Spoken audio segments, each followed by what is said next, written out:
میں عرض کر رہا تھا کہ وہ بات کہ بعض احباب کو یہ نقطہ بھی سمجھ نہیں آتا کہ اہل بیت اطہار کو، سیدنا علی شیر خدا کو، امام حسن کو، امام حسین کو، ان سب کو علیہ السلام یا علیہم السلام کیوں کہا جائے۔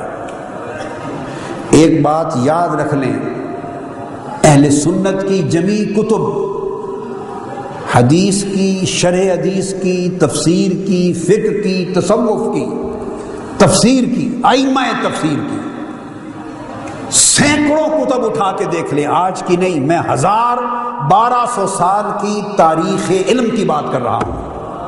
آپ ان کتابوں کو پڑھیے، ہمارے ائمہ تفسیر، ائمہ حدیث، ائمہ تصوف و معرفت اور ائمہ فقہ اور ائمہ تاریخ اہل سنت کے سارے جب اہل بیت اطہار کے ائمہ کا ذکر کرتے تو ان کے نام کے ساتھ اکثر اوقات علیہ السلام لکھا کرتے ہیں۔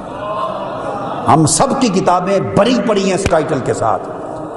تو گویا جو شخص اہل السنت والجماعت ہونے کا کلیم کرتا، دعویٰ کرتا ہے یا خیال رکھتا ہے، اسے تو اہل بیت اطہار اور ائمہ اہل بیت کے نام کے ساتھ علیہ السلام کے لقب پر اعتراض ہونا نہیں چاہیے کہ 1200 سال کی تاریخ علم، ہزارہ کتب ہماری علیہ السلام کے لفظ کے ساتھ بری پڑی ہیں۔ جس کتاب کو اٹھائیں آپ کو ان کے نام کے ساتھ علیہ السلام ملے گا۔ یہ کوئی اس 15ویں صدی میں میں نے ایجاد نہیں کیا، یہ قاضی ثناء اللہ پانی پتی کی ساری تفسیر مذہبی اٹھائیے، ائمہ اطہار اہل بیت کے لیے، مولا علی اور مرتضیٰ حسنین کریمین کے لیے علیہ السلام لکھتے ہیں۔ آپ شاہ ولی اللہ محدث دہلوی کو اٹھائیے، علیہ السلام لکھتے ہیں۔ آپ حضرت مجدد الفسانی کو اٹھائیے، علیہ السلام لکھتے ہیں۔ آپ امام جلال الدین سیوطی کو پڑھیں، علیہ السلام لکھیں گے۔ آپ امام قرطبی کو پڑھیں، آپ امام رازی کو پڑھیں، امام خازن کو پڑھیں، امام بغوی کو پڑھیں، امام فخر الدین رازی تک اوپر چلے جائیں، امام طبری تک چلے جائیں۔ ائمہ حدیث کو پڑھیں، آپ امام کشیری کو پڑھیں، امام سلمی کو پڑھیں، آپ جتنے ائمہ کو پڑھیں اہل سنت میں جو اتھارٹیز ہیں، وہ ائمہ اطہار اہل بیت کے لیے یہ ٹائٹل علیہ السلام کا تواتر کے ساتھ لکھتے چلے آئے ہیں۔ اس پر کبھی اہل علم کے ہاں اختلاف نہ تھا۔ یہ 1500 سال کے بعد اب اس دور میں جا کے اختلاف شروع ہوا، اور یہ اختلاف خارجیت کا اثر ہے۔ اب یہاں دو باتیں اور عرض کر دوں۔ ان کو علیہ السلام کہنے پر اعتراض ایک مسلمان کو کیسے ہو سکتا ہے؟ ایک مسلمان کو کیسے ہو سکتا ہے کہ وہ مسلمان ہر دوسرے شخص کو، نیک ہو یا بد، مومن ہو یا فاسق، متقی پرہیزگار ہو یا گناہگار، مسلمان جب دوسرے شخص سے ملتا ہے تو وہ اس کو کہتا ہے السلام علیکم، تم پر سلام ہو۔ وہ جواب میں کہتا ہے علیکم السلام، تم پر سلام ہو۔ ارے تم پر سلام ہو تب بھی جائز ہے، ہم پر، مجھ پر سلام ہو تو آپ کے ہاں تب بھی جائز ہے، اور حضرت علی اور حسنین پر سلام ہو تو ناجائز ہو گیا۔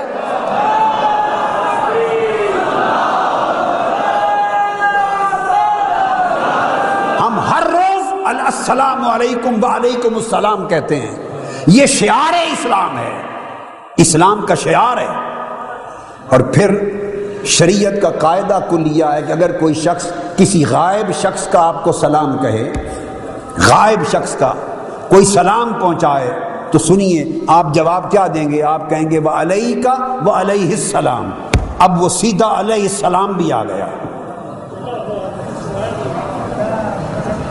اگر کسی شخص کا سلام پہنچایا آ کر دوسرے نے، اور وہ شخص آپ کے سامنے موجود نہیں، تو یہ کسی عالمی دین سے پوچھئے، خواہ اس کا تعلق سلفی اہل حدیث مکتب فکر سے ہے، خواہ اس کا اہل سنت مکتب فکر سے ہے، دیوبندی کہلاتا ہے، بریلوی کہلاتا ہے، شیعہ کہلاتا ہے، وہ حنفی کہلاتا ہے، مالکی کہلاتا ہے، شافعی، حنبلی، جعفری، کسی عالم دین سے پوچھئے کہ غائبانہ کوئی سلام پہنچائے تو جواب کیا ہوتا ہے؟ وہ آپ کو بتائے گا متفقہ جواب ہے علیکہ وعلیہ السلام۔ علیکہ کا مطلب ہے کہ تم پر بھی سلام ہو، یہاں تک بات ختم ہو گئی۔ اگلا لفظ بتائیے کیا ہے؟ وعلیہ السلام۔ وہ جس نے کراچی سے سلام بھیجا وہ تو علیہ السلام بن گیا، وہ جس نے ملتان سے سلام بھیجا وہ تو علیہ السلام ہو گیا، ہر شخص اس کو علیہ السلام کہہ لے۔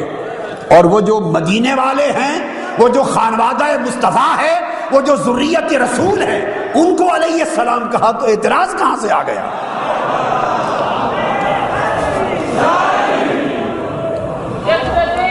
آگے سنیے، پھر ہر شخص نماز پڑھتا ہے، ہر شخص نماز پڑھتا ہے اور تشہد نہیں ہوتا اس وقت تک جب تک آپ حضور پر سلام نہ بھیج لیں۔ اب وہ کہتے ہیں بعض احباب کی سمجھ میں جو مغالطہ ہے، وہ کہتے ہیں حضور علیہ السلام کو تو علیہ السلام کہہ سکتے ہیں، انبیاء کو کہیں، مگر آئیے نماز سے پوچھیں کہ کس کس کو کہہ سکتے ہیں۔ اور ذرا نماز سے پوچھتے ہیں، یہ تو پانچوں وقت پڑھی جانے والی نماز ہے، اس کا تو کوئی انکار نہیں کر سکتا۔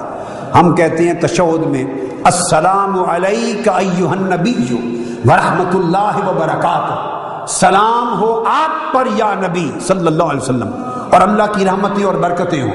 جب یہ کہہ چکے تو آقا علیہ السلام نے تلقین فرمائی جب مجھ پر سلام بھیج چکو تو اس کے بعد کہو کیا؟ والسلام علینا وعلی عباد اللہ الصالحین، اب ہم پر بھی سلام ہو اور حضور کی امت کے سب اولیاء و صالحین پر سلام ہو۔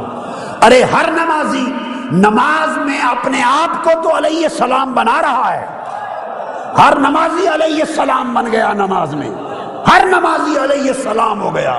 سلام علینا، ہم پر سلام ہو، اپنے اوپر سلام کرنا ہر نمازی کے لیے جائز ہو گیا۔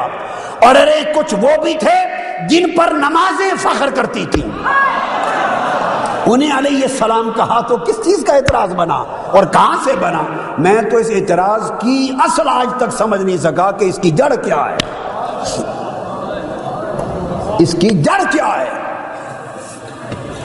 حتیٰ کہ دوستو اگر کافر لوگوں سے آپ کی ملاقات ہو، غیر مسلموں سے، کیا اجتماع میں غیر مسلم بیٹھے ہوں اور مسلمان بھی ہوں تو انہیں بھی جب جائیں تو پھر بھی سلام کہنا واجب ہے، مگر کلمات ہوں گے السلام علی من اتبع الہدی، آپ میں سے جس نے ہدایت کی پیروی کی اس پر سلام ہو، تو ہر ہدایت کے پیروی کرنے والے کو بھی علیہ السلام بنا دیا۔